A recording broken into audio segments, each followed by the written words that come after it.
شکنیار زندہ باد، ہر دم پر ہر قدم کی شازیار زندہ باد۔ تمام ساتھیوں سے یہ گزارش ہے کہ بھائی جتنے بھی ساتھی ہیں تو وہ پہلے اپنے ساتھی سے پوچھ بھی لیا کرے کہ بھائی اس نے کسی اور سے تشخیص تو نہیں کر۔ اس طرح اجازت یافتہ حضرات ہیں ان کو کتنی مرتبہ کہا ہے کہ شیخ کے علاوہ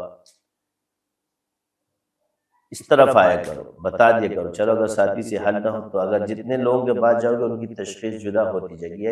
یہ ایک علم کی فطرت ہے، کیونکہ یہ علم جو ہے ایسا ہے کہ اگر آپ پر اثر نہیں بھی ہے، کسی کے پاس چلے بھی جاتے ہو، یعنی یہ اجازت یافتہ کی بات کر رہا ہوں، تو اس کے تشخیص میں کچھ آ گیا، دوسرے کے دوسرے آ گئے، تو آپ کو کہ یار یہ کیا ہے، تو یہ شیاطین کھیلتے رہیں گے کہ وہ اٹھتے ہیں اور بیٹھتے ہیں۔ یعنی یہ عام اس بیماری کی طرح نہیں ہے، جیسے ایک بیماری جسمانی و مستقل ہر رپورٹ میں کہیں نہ کہیں سے آ جاتی ہے سب میں، اور کہیں وہ بھی نہیں آتی، تو اس کا یہ مطلب نہیں کہ لیبارٹری غلط ہے۔ بس جس کے پاس آپ گئے ہو، اللہ تعالیٰ نے اگر اس کے ہاں مقدر کیا ہوگا تو اس کا مرض کھل جاتا ہے، جہاں نہیں کہ کھل جاتا ہے، نہیں کھلے گا۔ دوسری وجہ ہے کہ آپ اجازت یافتہ ہے تو آپ ادھر سلسلے کے مشائخ کی طرف، کیونکہ آپ کو اجازت میں، جب آپ مریض نہیں ہو آپ اپنے شیخ سے رابطہ کرو، آپ کی روحانی کمزوری وہاں سے دور ہوگی، وہ ساتھیوں سے دور نہیں ہوگی۔ باقی اور لوگوں کا نفع موجود ہے ہمارے ساتھیوں کے ساتھ ہوگا، کیونکہ جس کا، لیکن جو اجازت یافتہ ہے، جو شاگرد ہیں، وہ ڈارے کی طرح ہے۔ اور اپنے شاگردوں میں بھی ایک بات یاد رکھیں کہ اس کو کبھی بھی اپنا شیخ یا مرشد نہیں بناؤ کہ جس کو زیادہ معلومات ہوگی۔ میں نے بہت سے لوگوں کو اجازت دی ہے علاج کی، یعنی میرا جو شاگرد ہے یا کوئی اس کی طرف کیوں جاتا ہے کہ وہ تم سے زیادہ جانتا ہے، تو تب اوروں سے زیادہ جانتا ہے، اوروں کے لیے مفید ہے، تمہارے لیے مفید نہیں۔ میری عرض یہ ہے کہ شاگردی اور علم، چاہے وہ میرا اجازت یافتہ ہو چاہے کوئی بھی ہو، اس میں سب کو لیول پہ کروں گا۔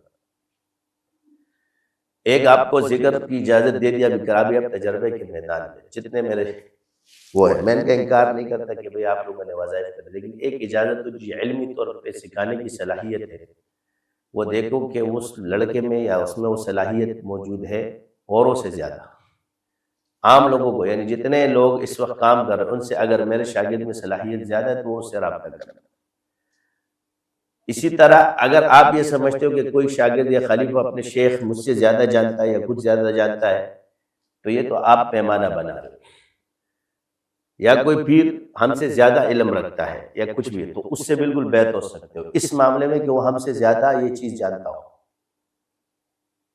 کیونکہ زیادہ کے پاس جایا جاتا ہے۔ جو چیز تمہارے پاس نہیں اس کے پاس جایا جاتا ہے، جو چیز تمہارے پاس ہو اس کے پاس نہیں جائے۔ یہی اللہ تعالیٰ نے موسیٰ علیہ السلام کو فرمایا کہ جو میں نے تمہیں دیا ہے، جو اس کو دیا وہ تمہیں نہیں دیا، خضر علیہ السلام۔ یعنی یہاں سے علم کی ایک نسبت یہ بھی آ گئی کہ جو اس کے پاس ہے اور تمہارے پاس ہے، اس میں شاگردی کی۔ جو چیز تمہارے پاس زیادہ ہے اس میں دوسرے کے کم تر کے پاس جانا، اپنے آپ کو نیچے کرنا ہے۔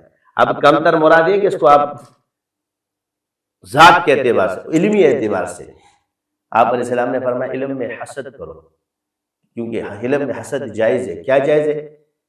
کہ علم کا حسد ایک دوسرے کو بڑھنے دیتا ہے، تحقیق کے دروازوں کو کھولتا ہے، تحقیق کرنا چاہیے۔ سمجھ آ گئی؟ اب آپ اس کی آسان مثال میں دیتا ہوں، التخصص فی الرقیہ کتاب جو ہے نا ابراہیم جو کلاسوں کی وہ چھپ چکی، آپ تمام جتنی اس وقت موجودہ دنیا میں جتنی کتابیں موجود ہیں وہ اٹھا لو، اس کو اٹھا لو، آپ کو فرق واضح ہو جائے گا۔ جو کلاسز اس نے شاگردوں کی، آپ لوگوں کو خود ہی پتہ چل جائے کہ یہ کس معیار پر ہے، وہ کدھر کس معیار پر ہے۔ بڑی بڑی کتابیں آپ پڑھو، باقی دیکھیں تعویذات لکھے، نقل چھپ، یہ سب جگہ موجود ہے۔ اب جو آگے ہم سکھائیں گے یہ سیکھا، جب اس کے آگے کوئی نہیں، اب اس کے آگے جو ہم سکھائیں گے یہ آپ کو کسی کتاب میں نہیں ملے گا، وہ آپ کو اس میں بھی نہیں ملے گا زیادہ۔ تو دعوے تو ہر جگہ اس لیے ہوتے ہیں، اس کی میں آپ کو پہچان بتا رہا ہوں کہ آیا وہ اس علم کا ماہر ہے، ہم سے زیادہ جانتا ہے۔ تو جو چیز اللہ نے دی ہے، دیکھو یہ میرے ساتھ جو اللہ کا معاملہ ہے وہ دوسرا ہے، وہ نقل کا نہیں ہے، وہ آتا ہے جو جتنا تم نے دیا نا اس سے آگے اور آ جاتا ہے، جو یہاں سے جاتا ہے وہ اور آ جاتا ہے۔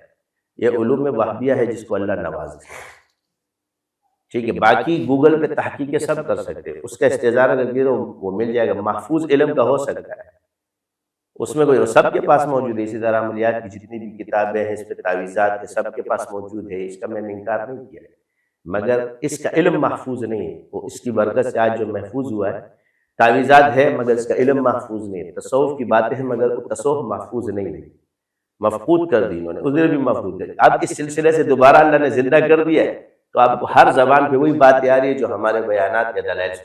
اس کا آسان میں مزاج بتا دیتا ہوں، میرے بیانات کی کاپی آپ اٹھائیں سارے، اس سے پہلے ان کی باتیں کریں، ان کے پاس پہلے یہ باتیں تھیں تو آپ کو جواب آگے گا، پہلے نہیں۔ یہ میں نعمت بیان کر رہا ہوں، اس سے پہلے یہ باتیں نہیں تھی ان کے پاس، اب کیوں آئی؟ کیونکہ اب ظاہر کر دی تو انہوں نے سنی، وہ اپنے نام سے اپنے آپ کو مشہور کرنا چاہتے۔ ہم نے جو اذکار لکھے وہ آپ کو کہیں نظر نہیں آئیں گے، ہم نے جو اعمال لکھے وہ آپ کو کسی کتاب میں نظر نہیں آئیں گے۔ تو یہی چیز ہوتی ہے کہ یہی وہابی چیز ہے اور وہ چل رہی ہے دنیا کے اندر۔ تو ہم یہ نہیں کہتے کہ بھائی نقال، اصل کو چھوڑ کے نقل کی طرف مت جاؤ۔ تو میرے جتنے شاگرد اجازت یافتہ ان کو بھی پیری کا شوق ہوتا ہے، ان میں بھی بہت سے ایسے لوگ جو اپنے سے، میرے پاس لوگ جمع ہو جائے اپنے شیخ سے بھی، تو بھگوڑے بھی بہت ہیں اس میں، وہی مزاج پھر جب اندر کے لوگوں میں بھی آتا ہے تو یہ نظام کے ساتھ، اور یہاں نظام شرط ہے۔ دوسری چیز ہے کہ شریعت میں اجازت ہے، جیسے پچھلے بزرگوں کو وہ نظام پر نہیں رہتے تھے، یہ سلسلہ نظام پر ہے، اور نظام میں جامعیت ہوتی ہے، وہ جماعت کے ساتھ کام کرتے ہیں۔ اگر جو اس کے مخالفت میں، اور میں نے آسان سا لفظ آپ کو سکھایا، جو میرے خلاف بات کرے کوئی بھی ہو اس سے کٹ جاؤ۔ شاگردوں میں مجھ سے کوئی کاٹے یا میرے خلاف کوئی شاگرد بات کر لے تو سمجھ اس کے اندر مال اور خود بیجا آ چکی ہے، اس کو نکال دو۔ اور میں علم اس لیے دے رہا ہوں کہ دونوں طرف سے فائدہ ہے، وہ تو دھکے کا کے سدھر جائے گا، تم اس کی باتوں سے سمجھو۔ اس نے یہ کام کیا ہے تو ہم کو جو بولے وہی کنڈی کھولے، وہ ایسے دھکے رگڑے کھائے گا کہ وہ خود بخود سمجھ لے۔ کتنے اس دنیا سے، بھائی یہ آسان راستہ نہیں ہے، اس لیے جماعت کی صورت سے جو نکلتا ہے جماعت میں سے اس کو بھیڑیا اچک لیتا ہے، اور اس کا کوئی ٹھکانہ نہیں ہوتا۔ بہت سے آپ کو میرے شاگرد ایسے نظر آئیں گے جو گنے ہوں، میں پرانا ہوں، میں نے اتنا سال کر، ہم نے کیا کر لیا، یہ الفاظ آپ تو بتاؤ ان سے سوال یہ کہ اتنے سال، خود نکلے گا نہیں، تجھے کاٹنے کی کوشش کرے گا۔ تو یہ اس وقت شیطان کے نرغے میں ایسا ہے، کیونکہ شیطان ہم سے کھیل رہا ہے، اور وہ اپنے آپ کو اتنا بڑا لوگ سمجھتے ہیں اور اس پوائنٹ کو نہیں سمجھتے کہ مشائخ کو کبھی چھوڑا جا سکتا ہے، نہیں چھوڑ سکتا۔ تو جس بندے کی اور جس سلسلے کی برکت سے آپ کو یہ مقام ملا ہے، وہ اس میں کچھ نہیں، اتنے اذکار یعنی اس ذکر کو آپ کچھ نہیں سمجھتے۔ یعنی آپ مجھے بتاؤ دنیا میں کشفی گزرے، سب کچھ گزرے، مگر ذکر کرانے سے آپ کو بزرگوں نے منع کیا، مگر تھوڑے تھوڑے ذکر والوں کو مکاشفات اور نظریں کھل جاتی، بڑے بڑے خواب نظر آ جاتے، لیکن ان سے ذکر کا پوچھو تو کہیں گے زیادہ کریں گے تو پاگل ہو جائیں گے۔ اللہ نے بھی قرآن میں فرمایا، اب ہم جب ذکر زیادہ کرا رہے سلسلے میں ہمارے، وہ سلسلے کی برکت اور کرامت سے ہو رہی، تو آگے سے پھر آپ کی مارکیٹ میں سوالات آنا شروع ہیں، زیادہ ذکر سے بزرگی نہیں ہوتی، تو کیا تم بزرگیوں کے لیے اللہ کا ذکر کرتے ہو؟ ذکر کیا جاتا ہے رضا الہی کے لیے یا منصب کے لیے؟ اب سوال یہ پیدا ہوتا ہے کہ یہ بزرگ جب یہ بات کر رہا ہے، یہ کس مقام پہ کھڑا ہے؟ یہ چاہے دنیا کا کتنا بھی بڑا عالم ہو، وہ خود تصوف کی روح سے واقف نہ ہو، ان کا یہ جواب اور یہ سوال کرنے والے کا سوال اور یہ جواب دینے والے کا جواب اس بات کی دلالت کرتا ہے کہ یہ تصوف سے آ رہی ہے، یہ کتابی صوفی ہے، ورنہ کوئی بھی صوفی یہ کبھی بات نہیں کر سکتا کہ بڑے بڑے چلوں سے بزرگی نہیں ملتی، کیونکہ ذکر الہی اللہ کی رضا کے لیے، بزرگی اللہ کی طرف سے ملتی ہے۔ اپنے آپ کو بزرگ سمجھنا تو ویسے ہی حرام ہے تقویٰ پر۔ منصب آپ کو میں اللہ کا ولی مگر میں متقی پرہیزگار ہوں ولایت، تو بزرگیاں اللہ کی عطا ہوتی ہے اور ذکر اللہ کی رضا کے لیے کیا جاتا ہے۔ یہ جتنے بھی منصب ہے یا جو اللہ جس سے جو کام لیتا ہے وہ اس کا ماہر۔ اب ہم یہ نہیں کہتے کہ یہ بزرگ اس فن میں ماہر نہیں، جب اگر وہ اپنے فن میں جب بات کرتا ہے تو دلائل کے ساتھ بات کرتا ہے۔ آج قوم کیوں گمراہ ہو رہی ہے؟ کیونکہ آپ عقیدت کے اس اندوں میں اس لیے پھنس گئے کہ آپ کہتے ہیں فلاں گمراہ ہو گیا، فلاں گمراہ ہو گیا، آپ نے عقیدت میں اتنا لے آئے کہ آپ کے پاس دلائل نہیں رہے۔ باطل آپ کے اندر پورا سرچنگ کرتا ہے اور دلائل لے کر آ جاتا ہے، اور آپ کے ان چیزوں پہ جس پر آپ کھڑے ہو پہلے اس کو توڑتا ہے، یعنی آپ کی بیساکھیاں توڑتا ہے وہ۔ اس لیے قرآن و سنت کے اصول پر کھڑے رہو جس کو کوئی کبھی نہیں توڑ سکتا۔ وہاں آ کر ہر آدمی عاجز ہو جاتا ہے۔ اور یہی اصول. میرا مقصد کیا ہوتا ہے کہ میں یہ نہیں کہتا کہ بھئی یہ فلاں بزرگ نے کیا کہا، میری دلیل کہ فلاں بزرگ نے یہ بات کہاں سے کہی، ثابت کہاں سے ہے، اس پہ دلائل ان کے پاس کیا ہے. آپ اندھے ہو کر لے آتے ہو، مگر میں یہ نہیں کرتا. یہ چیز میں نے سلسلے کی برکت سے مجھے اللہ نے سکھائی. قرآن اور سنت کا فرق مجھے سلسلے کی برکت سے اللہ نے، سنت اور حدیث کا فرق مجھے اللہ نے سلسلے کی برکت سے سکھایا. جو آپ کو کسی روایتوں میں آج آپ متروک روایت ساری چیزیں بعد میں ان اصولیوں پر بھی اللہ نے اسی طرح کھولا تھا، مگر آپ نے ان چیز اور ان نقطوں کو آپ نے پکڑا نہیں. میں اس چیز کو کبھی بھی نہیں پکڑا تھا جس میں میرا بندہ مبتلا ہو اور باطل بھی مبتلا ہو. میں اس چیز کو پکڑتا ہوں جس میں میرا بندہ مبتلا نہ ہو اور دوسرا مبتلا ہو. کیونکہ انصاف کی تلوار تبھی چلے گی کہ تیرا والا مجرم نہ ہو اگلا مجرم ہو، مگر جہاں اپنا بھی مجرم ہو تو پھر وہاں تلوار نہیں چلے گی. جب اپنے پہ بھی نہیں چلے گی تو پھر اغیار پہ بھی نہیں چلے گی. یہ میں نے اصول دیکھا ہے، کیونکہ ہم نے شریعت کو معیار بنایا اور شریعت میں کوئی بھی بزرگ، کوئی بزرگ شریعت نہیں ہے. فعل مشائخ شریعت نباشت، قول علماء شریعت نباشت. ہم نے دیکھنا ہے کہ پیچھے یہ کہاں سے لیا گیا ہے. ایک بزرگ نے اگر ایک قول لکھا ہے تو اپنی تحقیق سے لکھا ہے، مگر اس پر اس نے حوالہ نہیں لکھا. اب ہم پہ لازم ہے کہ اس قول کی تحقیق کریں کہ کہاں سے آیا ہے. یہی مفتیان کرام کا تحقیق کے دروازے کو آپ نے چھوڑا اور عقیدت میں اندھے ہو کہ کتابیں پڑھتے رہے اور چلتے رہے. یہی نہیں دیکھا کہ اس بزرگ نے جو تحقیق کی اس کی اصل مرجع کو دیکھا کہ نہیں، کہ اس کا اصل کیا ہے، دوسری کتاب میں اس کا حوالہ کیا ہے، اس کے مخالف کیا لکھا گیا ہے، مخالف نے اس کے بارے میں کیا لکھا ہے. آپ نے کبھی بھی اس کی تحقیق کی. اور میں آپ سے عرض کر دوں، جتنے مناظر ہو یا جتنے بھی ہو اہل سنت، آپ اس وقت اس میدان میں کھڑے ہو، آپ کے اندر کمزوری نہیں ہے، صرف آپ کے راستے کو میں اور سیدھا ہونا چاہیے. کہ پہلے اپنے اندر ایک بات کرو کہ یہ دلیل جو میں دے رہا ہوں مخالف اس کی کیا توڑ کرے گا. اپنے ساتھ بھی پہلے کرو. وہ توڑتے توڑتے جب تم اس کہ یقینی حد تک اللہ تمہیں وہ چیز دے دے تو پھر اس کو میدان میں لے کر آؤ، کبھی بھی نہیں ہارو. تو یہی عرض ہے تمام بزرگان ساتھیوں سے کہ کمزور جگہ پہ کبھی بھی کھڑے نہ ہو. کہیں حضور نے نہیں فرمایا کہ علماء سے غلطی نہیں ہوگی، یہ یاد رکھیں. یہ آپ کا عقیدہ ہے اور یہی عقیدہ اس حدیث اور سنت سے ٹکراتا ہے کہ حضور نے کبھی یہ نہیں فرمایا کہ آپ سے غلطی نہیں ہوگی. یہ خطرناک باتیں ہیں، ان سے بچو. جب حضور نے جس چیز کے بارے میں نہیں فرمایا اپنے یہی آپ کے اندر اور ہمارے اندر بناوٹی آداب جب آپ آ گئے جی تو آپ کو مخالف. گالی دینا حرام ہے، کیا ہر جگہ دینا حرام ہے؟ آپ نے نہیں کہا. جی جلانا حرام ہے، کیا ہر جگہ حرام ہے؟ آپ نے ایک رخ پہ چلے، اگلے نے آپ کو مار دیا. جھگڑا حرام ہے، ہر جگہ جھگڑا حرام ہے. آوازیں اونچی ہو جانا ہر جگہ حرام ہے. نہیں ہوتا. یہ فطرت. کچھ چیزیں بتقاضۂ بشری ہے، کچھ نظریاتی ہے. اگر وہ چیز جب نظریے میں آ جائے تو غلط ہو جائے اور تقاضۂ بشری پر آ جائے تو وہ غلط نہیں ہو. تو عرض یہ ہے کہ یہی عالم کو پہچاننا ہوتا ہے کہ ان کتابوں کے اندر، کیونکہ فطرت پہ چیز آپ پر نازل کی، اللہ تعالیٰ نے حضور پہ نازل کیا اور صحابہ نے اس کو فطرت کے ساتھ لے گئے. انہوں نے دیکھا اس کو، حقیقی آنکھ سے دیکھا ہے اور اس کو محسوس کیا ہے تمام علوم کے ساتھ، جو کہ کسی کتاب میں نہیں آ سکتی. میں مثال کے طور پہ فطرت کی ایک آواز دے دیتا ہوں. اعلیٰ خبردار کا صیغہ ہے. اب اس خبردار کو تحریر میں آپ کیسے پڑھو گے کہ اس کو فطرت پر لاؤ گے؟ تو خبردار یہ کام مت کرنا. ایک ہے یہ ہے، مگر ایک 66,000 وولٹ کا بجلی ہے یا ایک بچہ کنارے پر کھڑا ہے اور گرنے والا ہے اور باپ سامنے آ جائے اور وہ بچہ آگے جا رہا ہے، اس وقت خبردار میں فطری طاقت کیا ہوگی اور اس خبردار میں کیا ہوگی؟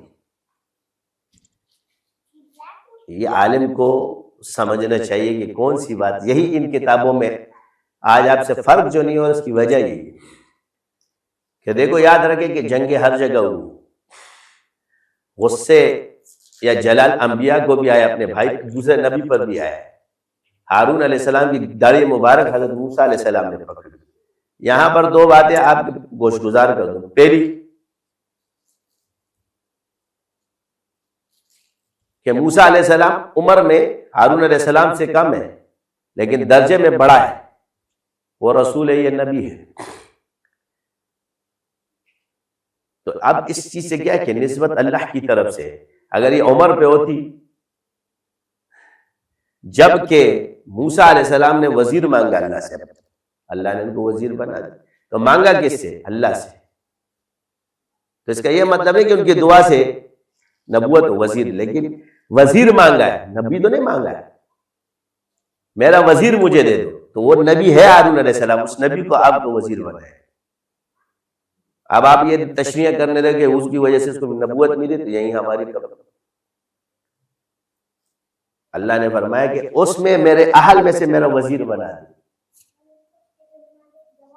یعنی یہ کسی اور کو بھی وزارت مل سکتی ہے، ضروری ہے ایک عہدہ ہے، وزارت ایک عہدہ ہے، وہ کس کو ملا؟ ہارون علیہ السلام کو ملا، مگر ہارون علیہ السلام عمر میں حضرت موسیٰ علیہ السلام سے زیادہ ہے، اور موسیٰ علیہ السلام ہارون علیہ السلام سے عمر میں کم، لیکن درجے میں موسیٰ علیہ السلام بڑے ہیں۔ تو اس سے ثابت ہوا کہ درجہ عمر کو نہیں دیکھتا۔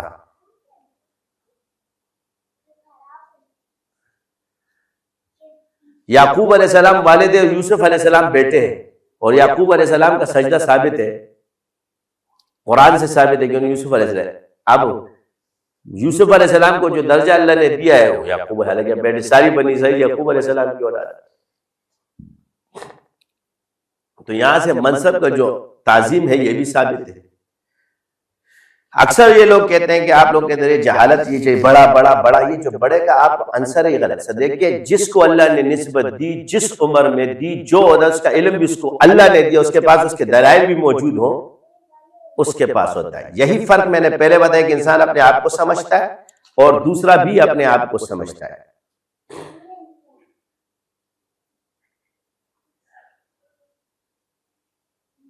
آج میں اب کسی سے پوچھتا ہوں، آپ کو میرے جتنے بھی پرانے شاگرد ہیں، اس وقت میرے جتنے دعوے دار ہیں میرے ہمسروں میں یا بھائیوں میں، آپ میرے لکھا ہے، مگر یہ دعویٰ کرتے کہ میں کس طرح پہ سکھاؤں گا، اگر پرانے بھی تمہیں بتا دے تو میں مان جاؤں گا۔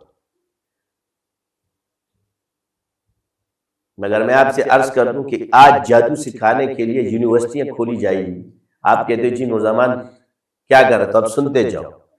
آج آپ کے لنڈن میں یونیورسٹی میں 12,000 پاؤنڈ پہ جادو سکھایا جا رہا ہے، اور وہ بھی یونیورسٹی میں۔ اب یونیورسٹی پڑھنے کے لیے تمہیں کتنا پڑھنا پڑے گا؟ اس پڑھائی کے بعد آپ کو اور باہر کے ممالک کے لیے 24,000 پاؤنڈ خرچ کرنا پڑیں گے، اور اس جادو جو تمہارے اس روحانی علم کے سامنے اس کی کوئی حیثیت ہی نہیں ہوگی، وہ تمہیں 12,000 روپے میں بھی مہنگا ہے۔